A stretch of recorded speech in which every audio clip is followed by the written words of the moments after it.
Hello guys, this is Cyber, and today I want to discuss, rant, talk about whichever one you want to pick.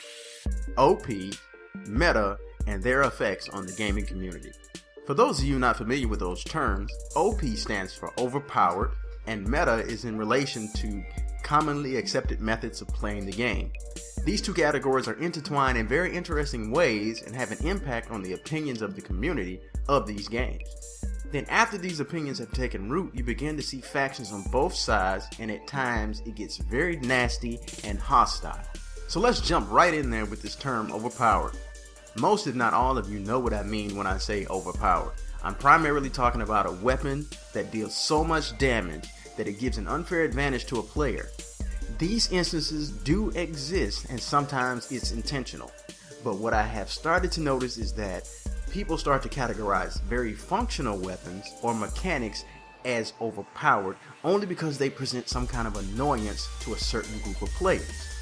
Let's take a look at CSGO and the AWP. Full disclosure here. Now I've only been playing CSGO for a few months, and the first few matches I played, I found it very frustrating that 10 seconds into a round, my tune was flying around on the ground and I'm looking at some guy on the complete opposite end of the map with an AWP. But just like the board, I adapted. That's right, I figured out I can't just run around the map in the open like I have regenerative health. CSGO is not that type of game. The gun, in my opinion, is not overpowered. It has become meta for its stopping power, which means that the large number of players use the weapon, which adds to the frustration of players who refuse to adopt or do not have the ability to adopt. These players that refuse to adopt become a complaining vocal minority that want the game to cater to the way they want to play. Those who don't have the ability, for the most part, just play something else. The vocal group then becomes the anti-meta movement and go on this noble forum crusade to eliminate the scourge of the game.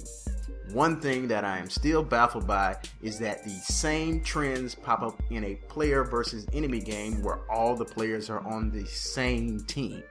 Warframe, for instance, has this in regards to the Boltor Prime.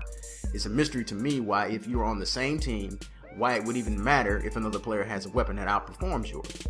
I do understand that in a free-to-play game that some weapons are not accessible to some players as an encouragement to pay, but if someone has that weapon, there is no negative I can see for your gameplay experience. Unless you're just jealous, or you just like jumping on the anti-meta bandwagon. Weapons like the Boltor Prime exist to break up the lull of repetition. Warframe is based around a small set of mission types that you must run continually. A weapon like this gives a small bit of relief by shortening the time to kill enemies and making runs a bit faster. The takeaway from all of this is that most of the time what we see these days is not OP, but it's meta. The weapon or tactic is functional and effective, and it becomes meta.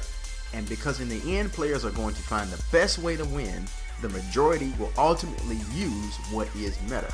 The number of players using this weapon or tactic triggers something psychologically in a segment of the community. Maybe the root of all this is buried in elitist attitudes towards gaming. I don't know. But in the end, what I have to say to you is have fun. These are video games. They're meant to be fun. Enjoy the way you play, and don't let anyone tell you that what you're doing is against this, or is wrong, or is not right. Have fun. Let these people cry about not having a weapon, or this weapon is this, or this method is that. Just have fun. Thank you all for listening. This has been Cyber.